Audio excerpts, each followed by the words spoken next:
afternoon. It's day 3 of Eurostar conference in Edinburgh. I'm massively excited to be joined by none other than Jonathon Wright, a huge name in testing community, and I'm sure a number of you follow him and his brilliant work. But Jonathon, thanks so much for joining us. And to begin with, maybe please if you can give a quick introduction about yourself to the audience. Sure, no, it's great to be here at Eurostar with all my good friends again. A quick intro, I suppose. I put the title on there as AI Wrangler / Whisperer at the moment. I know the last session was a Chief AI Officer, which is in essence my real job title, but I don't let that one out because I'll talk a little bit about AI in a minute. But so yeah, I've been 25 years or 4 decades in automation. So I started off in the 90s with Dorothy, been lucky enough to be kind of mentored by her genius, and obviously she's here today with Roger as well. Dorothy is a legend, the first person who'd ever written any automation code, 1974 for Bell Labs in the USA. Doing more than 1,000 keynotes in her life, she's just incredible woman. So I started my automation journey on there. I was lucky enough to contribute to a couple of books with Dorothy. And then more recently, the last 15 years, I suppose, I've been focusing around AI. I'm going to use the word large language models or transformers, right, which I will get into in a minute. And so I've also had the distinct honors to spend a lot of time traveling around. I'm at AI conference in Seattle next week. I'm going to spend this weekend geeking out with Jason Arbon, catch up with Dr. Tarek King, who's again been doing AI, proper AI, since 1995 when he published his PhD. I'm bringing AI back again, shall we say. So yeah, excited to be here. Amazing, Jonathon. Honestly, what a journey, and how inspirational it is for me to be talking to you just now. I'm also someone influenced by Dot and the likes. Really, Jonathon, you've seen almost the industry turn from manual to automation to AI. Do you find that kind of a natural, kind of almost to be expected, or some of the AI piece has been a bit of a surprise development for you, or kind of always saw that was going to be the next big thing?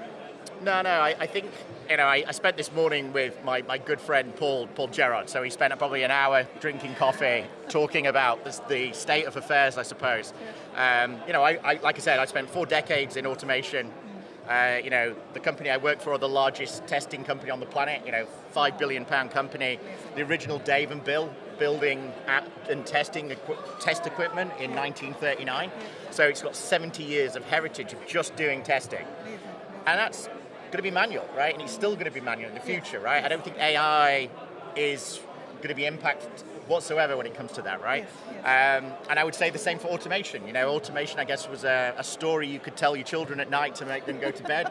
Again, you never would replace manual testers with automation. Why would you do that, right? Automation had one principle, and that principle was to remove repetition. Automation isn't just testing, automation is automation. And yes, we're seeing a convergence now of intelligent automation, we'll say for a second. But let me go into all the controversial stuff while I'm here and then quickly get thrown off the air. So I would partially argue today that AI isn't on trial, that the title wasn't the correct title for, it was actually talking about large language models. Okay. So I've not seen any speakers yet talk about AI. Now this is interesting, it's slightly controversial, because I think, like you just said, the recent introduction of AI, well, the recent introduction is 1950, with Alan Turing writing his original information. He wasn't even dreaming of this horrible thing called ChatGPT. So if you have a ChatGPT account, delete it now and do not use it for testing. And also don't use large language models for testing. I agree with everything what's been said. However, do not also use the word AI and LLM in the same title, right? So I had to do this on the keynote at Expo QA a couple of weeks back, and I showed this diagram, which is here. That's AI. This is large language models, this tiny little bubble in the bottom corner. It's NLP, natural language processing, NLG, natural language generation, and NLU, natural language understanding. It's an Etch-a-Sketch. It's literally, it's not interesting at all. Large language models are like if you decide to just use Selenium for every automation task. Right. It's been Hollywoodized for a very long time, and I remember doing an interview with Steve Wozniak, right? And Steve, and this was pre-Transformers again, and he talked to me about Siri, right? And I wouldn't say, hey Siri, how do I test this application? Why would I do that? It's a virtual personal assistant. It's using language processing. Yeah, fantastic. We've seen that for 10 years. Yes. So why is it so different? Why is everyone fascinated by this large language model and believing that it's changing things? So we look around and every single company has the word AI written in it. They aren't referring to deep learning, machine learning, reinforcement learning. They're talking about ChatGPT, okay? And so the guy over there has literally got, I went and saw the demo and he said, oh yeah, so we use AI. I said, and on the top of it, on his bookmark said, ChatGPT 4.0 reference architecture. And I said, oh, so you use ChatGPT? Yes.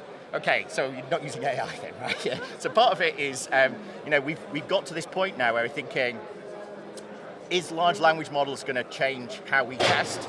And the answer is no. It's not. And actually, I hope maybe a couple of years from now, we will get back on track with artificial intelligence. Yes. I did a book with Rex Black back in 2020 on artificial intelligence for software testing. Yes. And that was the original ISO 29119 Part 11 working committee for testing of AI systems, right? So that was something we'd been working on for 10 years, again, pre-Transformers, around testing of AI-infused systems. Yes. That is a different world. That's the future world, which is very exciting. And I actually think everyone who's listening now, this idea of AI assurance, assuring that the systems that are built with AI are going to work correctly in healthcare, aerospace and defense, military, wherever else it is, the applications of real AI, we need to test that. And we will have jobs forever. If anything, we're going to be in so much demand. The human is, not an automation tool, not an AI, testing an AI, it's humans using, I'm going to avoid using the word critical thinking because no one yet has been able to explain me a good enough definition, which I get told off for as well. But part of it is that we're using their human cognitive skills to be able to test these systems using their reasoning, not reinforcement reasoning based on top of a ChatGPT model. They're going to use human intelligence to test these incredibly complex things. And yes, we'll go back to talking about AI ethics and trustworthiness of data, large sets of training data for systems that are doing computer vision, all this kind of stuff that we have to do as humans and we process so quickly. So it's the most exciting time ever for testers to be getting into this industry because now is the time to shine. But avoid using the word large language models and AI in the same title, but think about what you bring as a tester, and you bring all of that knowledge, all that wisdom, all that context, all that domain expertise in healthcare, or your wisdom of what you've learned from trying to do similar kind of patterns of similar kind of tasks, using all your boundary value analysis and equivalence partitioning and all the methods that you've got in your back pocket. That will never be replaced by AI, and it will never be replaced by automation, and it shouldn't be. Humans should always, or testers, should always be king. And not Tarek king in this particular case. But, and Tarek's right, human intelligence has to augment AI, but, AI isn't going to revolutionize anything, and equally, it's not new. It's now 2017 looks like quite a long time ago, right? Yes, absolutely. Honestly, so much insight, and I'm glad you're doing this bit of raising awareness, as it were. Is that what your talk's going to be about as well, Jonathan, this afternoon? It is. So this talk, which I'm going on stage literally, in 3 minutes' time. Unfortunately, Jason Arbin sent me his slide deck for next week at AICon, and so I was like, oops, forgot that it wasn't a test conference, so I had to remove the word test from my slide decks, and then I thought to myself, he's just done a very technical way of how to use modern architectures, like agent-based architectures, and how to test them, which is great, right? That's what we want to know. We want to test of AI-infused systems, right?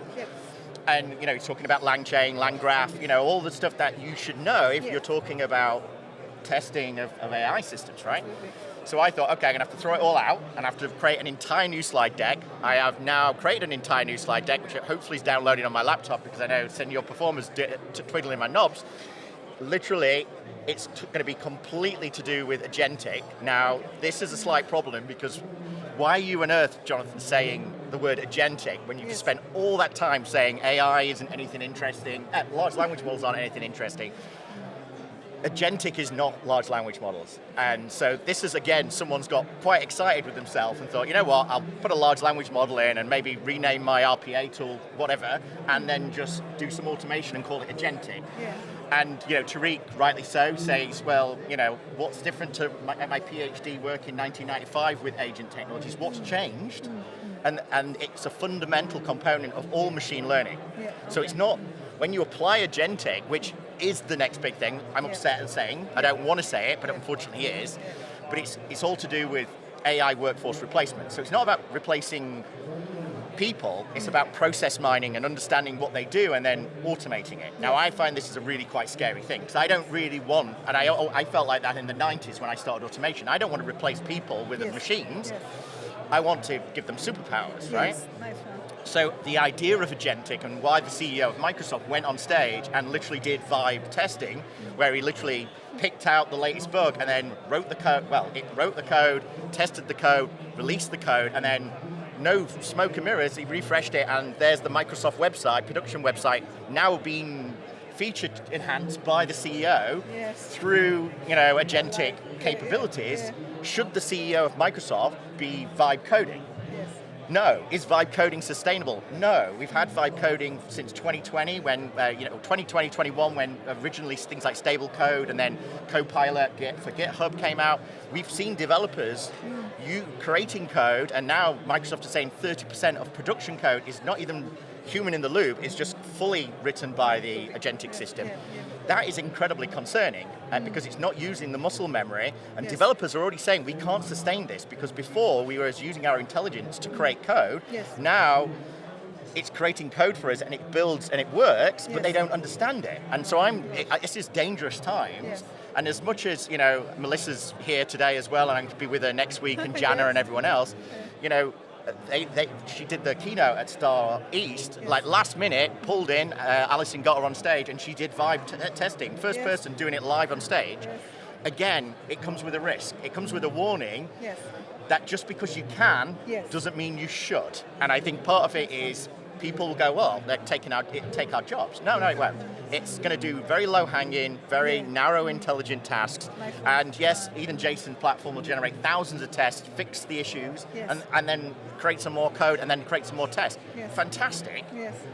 But it's still a tip of the iceberg. So even though I'm going to get too excited about agentic for the next couple of months, and this talk is going to be first time ever at Eurostar, will just be on the agentic agents. And I show a demo from one of my guys, one of my PhD quantum guys, and it's literally automating captures, right? So I threw it at 8 different captures, the one that does the puzzle, the one that you have to click on things and no one can ever do, plus the capture, and we've run it on about 4,000 captures, and it's got over 90%, it's about 94% accuracy rate. And my demo, you'll see, literally, it's going past them in literally a second. Like every time, click on a bike, move this thing across, solve this puzzle. It can do that, but maybe it shouldn't. It doesn't need to do that, because anyone who's done this testing knows that you just bypass the API anyway. But the fact that it is now able to do human-based problem solving, again, is it a large language model? No, it's a vision model. It's YOLO. It's Paddle. It's all these other stuff, which has been around for 10, 15 years. They're not new technologies, and I think that's the thing, is we've got to understand and be able to identify the different elements. Because if you're building this into your product and you're scanning something so you can see the logo, and then this comes straight to a website, it's got a QR code. That's the real world. That's the LiDAR on your camera. That's all of these complicated things which vision engines are being used to do. It's not about generating pictures of Lego people and putting it on, on LinkedIn, and also wasting about 2 buckets of water from a sustainability point. The impact of the amount of use or misuse of large language models is having a massive environmental impact. So use it responsibly. The device here has got an MPU on it. Turn off the flight, put it onto flight mode, and then create it on here. Don't use ChatGPT. Go and delete it now. That's it. Just go and delete it. You don't need it. And don't go to Gemini either. Don't go to Gemini. Just delete them all. No, I'm joking. Just go and get LM Studio and Cursor.ai, and you'll be fine, right? No, I'm joking.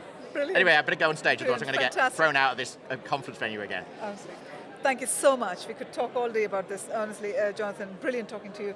Wish you all the best for your talk and everything you're doing beyond this.